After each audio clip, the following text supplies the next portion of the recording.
Well, hello, everybody, and welcome back to Locked On Flames. I'm your host, Jess Belmosto of the Metropolitan Riveters Public Relations team, and today we have a lot of catching up to do as we look forward to the Flames finally playing a hockey game.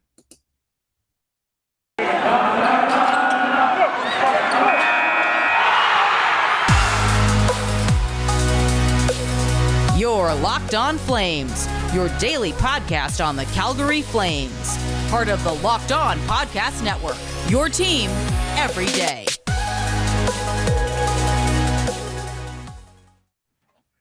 Well, hello, everyone. I hope you're having a fantastic Wednesday. I know I am. Bruins are winning, I think, like 5-1 right now, so can't complain, especially with no Flames hockey. So it's pretty neat. I figured today we could revisit the unfortunate road trip and talk about a little bit about tomorrow's game against the Senators, and then wrap the show up with some Andrew Mangiapane talk, because there's a lot to unpack there as his agent went on Eric Francis's talk show. So let's jump right into it. The Flames were unfortunately outscored 16-6 on their southeast road trip in Florida and then again in North Carolina. Those games were not fun to watch. After the first 20 minutes of the Panthers game, everything just kind of went downhill. They scored 2 goals in, 20 minutes, and then it just really spiraled. And I think it's fair to say that, they weren't very fun to watch for obvious reasons. The Flames weren't giving us many reasons to watch. I don't necessarily think that the goaltending looked great. I don't think that the offense looked great. And there was one goal it was the Joe Thornton goal. So the third goal of the first period, where the defensemen were nowhere to be found and everyone around them looked clueless. And, sometimes you just listen to a game to put it on as background noise. I couldn't even do that for these games because of how brutal they were. I just kind of sat there and took some notes and played on my phone and sat in silence after I decided enough was enough. But three games in 4 days is a lot, especially when you're on the road and you're playing teams that are so competitive. And one thing I found very frustrating is that this team has played so well against teams from the East. At one point, they had the most wins against Eastern Conference teams this season. But when you are playing teams like the Lightning, the Panthers, and the Hurricanes, it's a little bit of a different story than when you're playing teams like Montreal, Ottawa, early season Boston. But I will never forgive them for allowing Tony DeAngelo to score on them. And I get it. Like, people say, like, oh, well, like, he is a good hockey player. No, I don't want to talk about it. It was just ugly. It was gross. And if I'm remembering correctly, the defense wasn't even defensing. They weren't defending. They weren't doing their jobs. So it was a little bit hard to watch. So we're just going to keep that in mind and use that as motivation. Markstrom must have been dealing with an injury or something, because Vladar went back-to-back and looked absolutely horrendous. And the only comment we got was that Markstrom wasn't 100%. Now, does that mean he wasn't feeling well? Does that mean he wasn't, his back's bothering him again? Like, the lack of transparency is a little frustrating, especially when your backup goaltender has been struggling since, like, after November. So it's been like a month and a half of him just straight up struggling.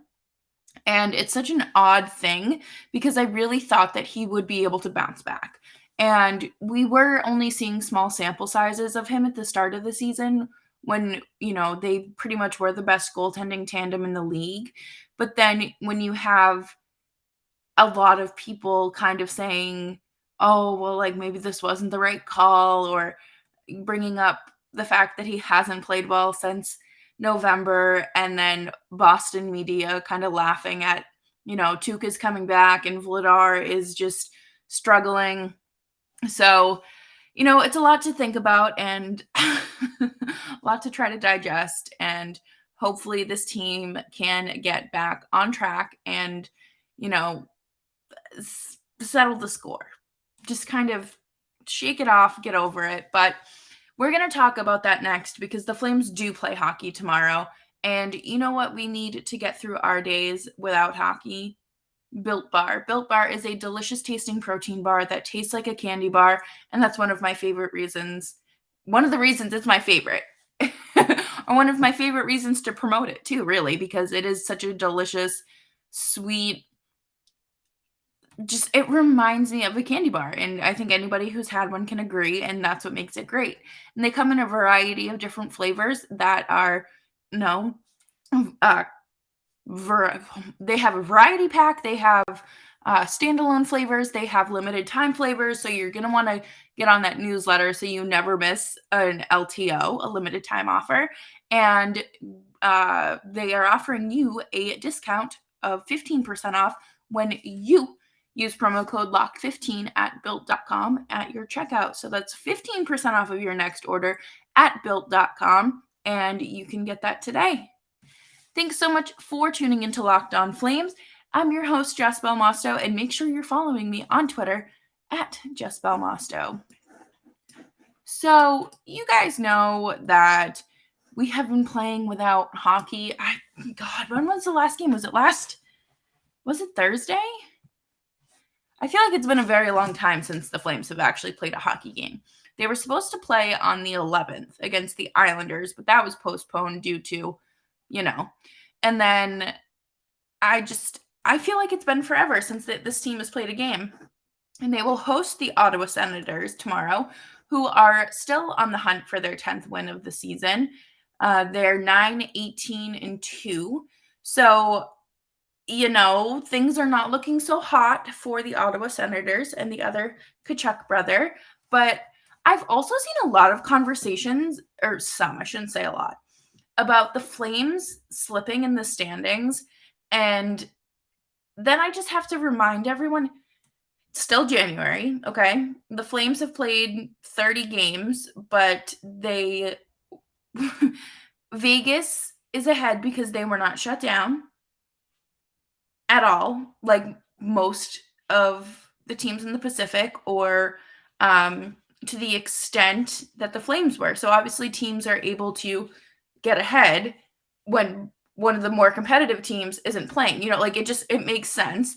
And there's still plenty of hockey to be played, and it's not that big of a deal in my opinion. I think that the Flames are fine right now. There's obviously time to make up. And, it's like snow days. Do y'all have snow days in Canada when you have to make up days at the end of school?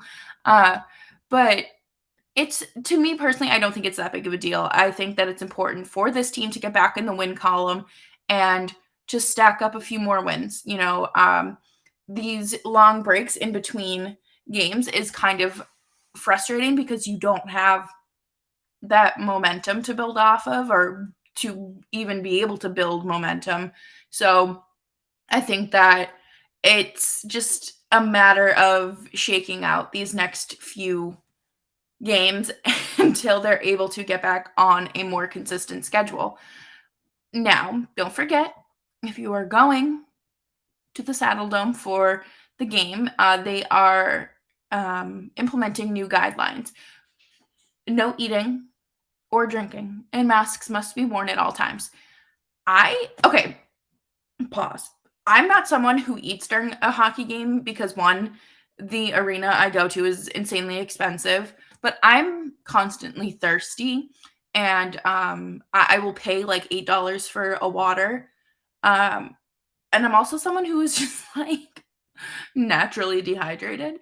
So I don't know. I would be very frustrated, and I get it. They have to do their thing, but I don't know. If you're going, just let me know how that goes, because I don't know. And then I feel bad for the concession stand workers who now are without income. because they don't have to work and can't work. But another thing is, how do they decide which tickets are valid? Because obviously they're going to do the season ticket holders, but then do you just like go eeny, meeny, miny, mo? Like, how do you decide? You know what I'm saying? Like, it does look like they're getting things sorted out, but I don't know how, if they're offering refunds, if they're saying, hey, this will be good for another game, like you can transfer it, we'll figure it out for you. But hopefully we can get things smoothed out to the point where things are back at full capacity for the playoffs. And I think that is important. I know we just talked about there's still plenty of hockey to be played, but at the same time, I want to make my trip out to Calgary for the playoffs. I think that would be so much fun. But at the same time, like, what if my tickets aren't valid? You know, um, and you have to start thinking and wondering, how much did no fans impact the teams in the playoffs last year?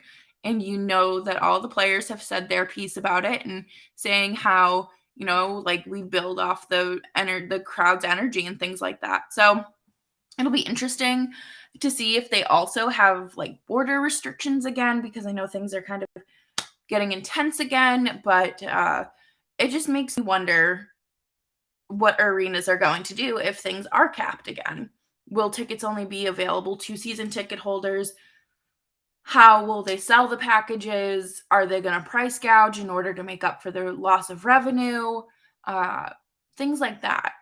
And it's frustrating because it's something like I think that everybody should experience a playoff hockey game. And I went to one back in 2019 and had a blast. And I think that any real hockey fan or really any sports fan should get to experience their, favorite team or favorite sport in person for a playoff game. I don't know. I'm just rambling, but maybe who wants to like I don't know if my money's good in Canada, but we'll just like go half C's or 33rd Z's on season tickets and rock, paper, scissors for the playoff package. Okay. Let me know. But we're going to wrap up today's today's show with an Andrew Mangiapane segment and talking about his agent and just what his agent thinks about uh, getting him a new contract. But first, let's talk about Primal Origin Oils. Beards. Guys, if you have a beard, you're growing one. If your partner has a beard, if your office mate has a beard, get them Primal Origin Oils. They have some of the best beard products out there. My boyfriend uses the oil, and his beard looks so much healthier, so much cleaner. Like he doesn't itch it as much. It is doing a fantastic job of, what it's advertised to do, and that is to make your beard look healthier, less itch, and it'll keep you looking groomed. So head on over to primaloriginoils.com today to get that 20% off with promo code Locked On. It is a fantastic deal. Look at all of their options. I next will be ordering the butter, so keep that beard nice and hydrated as well. I'm also looking forward to ordering my brother one of the combo kits because he has a beard and, like most young men, does not take care of himself. So if you care about someone, head on over to primaloriginoils.com today and grab them some products and save yourself some money with discount code Locked On.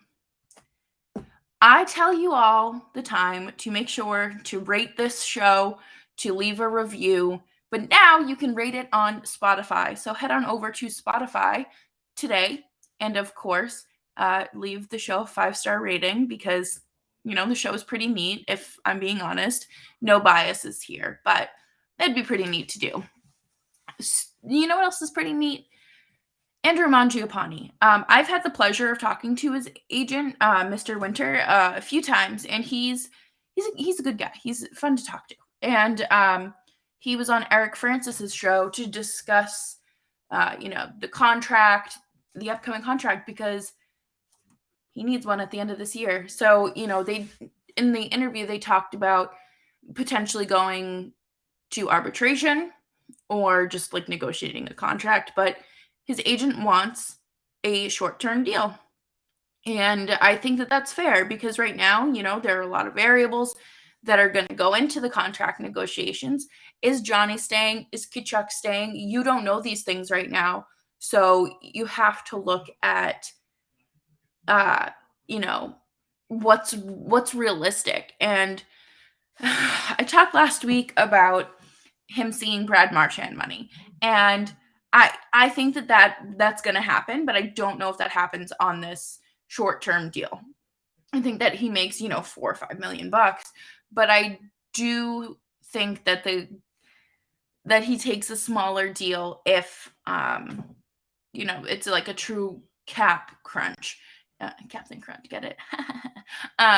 But he will walk right into free agency at 27 on a one if he does sign a 1-year deal, and that's arguably your prime.